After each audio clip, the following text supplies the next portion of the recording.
안녕하세요. 돌쇠뉴스 시작합니다.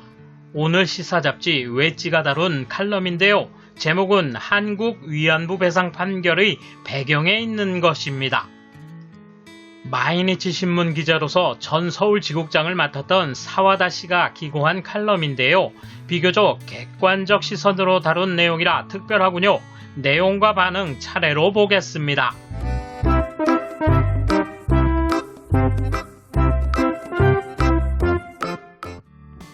한국의 사법적 판단이 한일 관계에 걸림돌이 되고 있다. 위안부에 대한 배상을 일본 정부에 하달한 1월 8일 서울중앙지방법원 판결이다. 관습국제법의 원칙인 주권 면제를 부정한 이 판결은 한일 관계에 큰 파장을 미치고 있다. 이번 판결은 위안부 제도에 대해서 일본 제국에 의해서 계획적, 조직적이고 광범위하게 실행된 반인륜적 범죄 행위로 국제 강행규범을 위반한다라고 판단하고 주권 면제를 인정하지 않았다. 그 이유는 판결문에서 찾을 수 있다. 주권 면제 이론은 항구적이고 고정적인 가치가 아니다. 국제 질서의 변동에 따라서 계속 수정되고 있다는 것이다. 기존의 국제법 질서가 있겠지만 필요 이상으로 얽매일 필요는 없으며 시대의 흐름에 맞춰 새로운 판단을 할 수 있다는 것이다. 다음날 한겨레 신문은 사설에 국제법 질서는 강자의 논리를 반영하는 측면이 크다. 이탈리아 대법원도 2004년 제2차 세계대전 중 독일군에 끌려가 강제노동을 한 자국민에 대한 손해배상을 독일 정부에 하라고 판결했다. 그러나 국제사법재판소는 이후 독일의 주장을 인정하는 보수적 판결을 내렸다. 하지만 국제법은 고정불변이 아니라 인류가 이뤄낸 인권 정의의 가치에 발맞춰 변화해야 한다라고 썼다. 한국신문의 한 베테랑 사법 담당 기자는 한국의 국제법 전문가 중 일본 기업의 패소 판결이 타당하다고 하는 사람은 거의 없다. 단지 일부 법학자들의 다른 의견이 있었다며 대법원 판결이 채용한 소수설의 배경을 다음과 같이 설명한다. 국제법이라는 것은 결국 강대국들의 형편에 의해 정해지고 변경돼 왔다. 룰을 정하는 테두리 밖에 놓여온 약소국 가운데 기존 질서에 도전할 수 있는 힘을 갖게 된 나라는 한국밖에 없다. 그렇다면 시도해 볼 만한 게 있지 않겠는가? 이번 판결이 나온 것이 반일 성향의 문재인 정권이기 때문이라고 말하는 사람이 있지만 그것은 어불성설이다. 한국 사람들은 유교의 영향을 받은 한국 사회의 특징을 도덕주의가 강하다고 표현한다. 대립하는 상대를 비판할 때도 옳고 그름을 문제 삼는 일이 많고 그런 생각은 법에 대한 시각과도 직결된다. 한편 한일 양국 간의 법률관이 동떨어진 것이 최근 한일 관계 악화의 큰 한 요인으로 지적된다.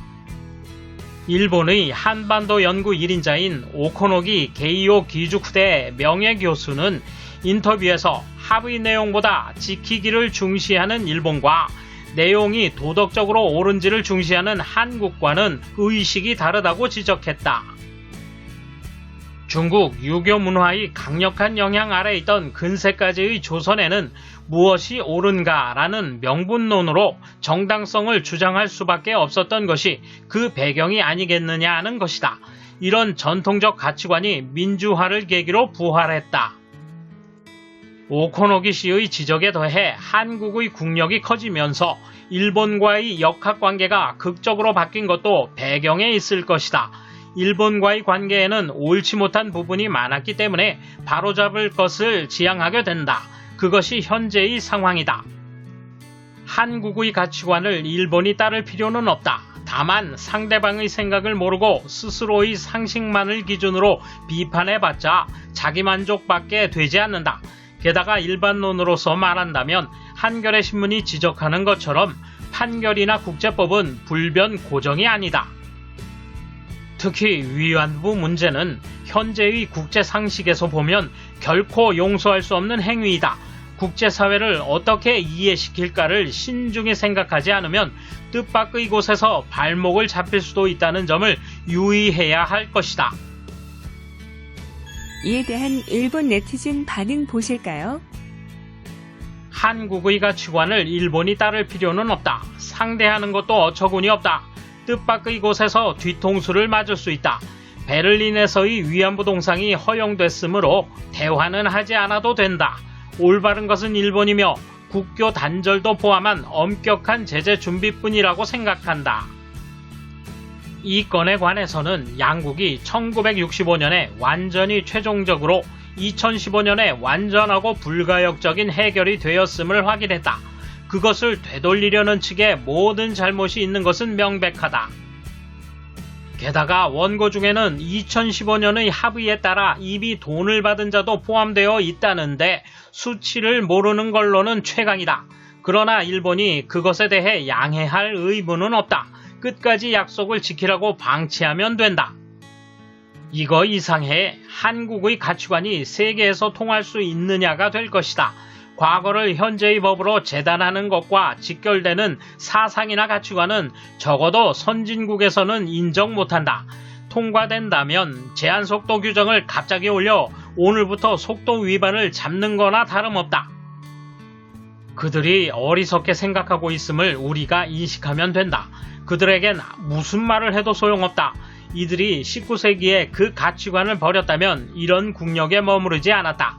역사는 되풀이된다. 지금 국력이 오르는 것은 고대의 중국의 속국 시절과 같다. 그리고 중국과 함께 또 몰락한다. 또 마이니치 신문 사와다시의 기사군 여전히 한국 특파원답게 한국에 기댄 사람들의 시각을 갖고 있다고 생각한다. 특히 국제법 위반 판결에 대해 비판하지 않을 뿐 아니라 한국에서는 옳고 그른지를 판단한다며 상대방의 견해를 긍정하는 글을 쓰면 이 글이 한국에 이용될 뿐이다. 문과대학을 나온 언론인이라면 재판 관할권의 원칙은 피고인의 소재지라든가 일사부재리의 원칙 등을 살펴볼 일이다. 일본 최고재판소는 한국과 관련된 재판을 모두 기각했으니 이 재판 자체가 이상하다고 주장해야 하는 것 아닌가. 이러니 나무만 보고 숲을 못 본다고 하지 않을 수 없다. 한국인은 태어나서부터 쭉 일본인은 악이므로 용서해서는 안 된다 라고 가르침을 받는다. 또 그렇게 말하지 않으면 살아갈 수 없는 세상을 살아오고 있다. 그게 배경의 전부다. 일본은 절대 도덕적으로 용서할 수 없는 나라로 알려져 있다. 아무리 합의를 하든 사과를 하든 결코 우방이 될 수 없다. 더구나 북활동가들이 이를 뒷받침하고 있어 문정권 아래서는 어떤 특권을 얻고 있다. 방해하는 일은 있어도 진정으로 협력하는 마인드는 없다. 무시해도 되는 거 아닐까? 냉큼 잘라버려라. 미국, 중국, 러시아와의 관계상 단교는 어렵지만 소원해지는 건 어쩔 수 없다. 그들에게 투자하느니 홋카이도나 오키나와에 돌려라. 어리광 받아준 대가다. 신임 주일 대사가 한국에 대해 일본은 이성적 대응을 하지 않으면 안 된다고 수줍게 말한 것 같습니다. 반도 출신자들은 감정 몰입꾼들이라고 생각해요. 한일협정 위안부 합의를 무겁게 받아들여 주셨으면 합니다. 돌쇠 한마디. 비교적 객관적인 시선의 칼럼인데 여전히 반응은 한결같군요. 국제사회를 어떻게 이해시킬까라는 단 한 문장만이라도 알아듣길 바랍니다.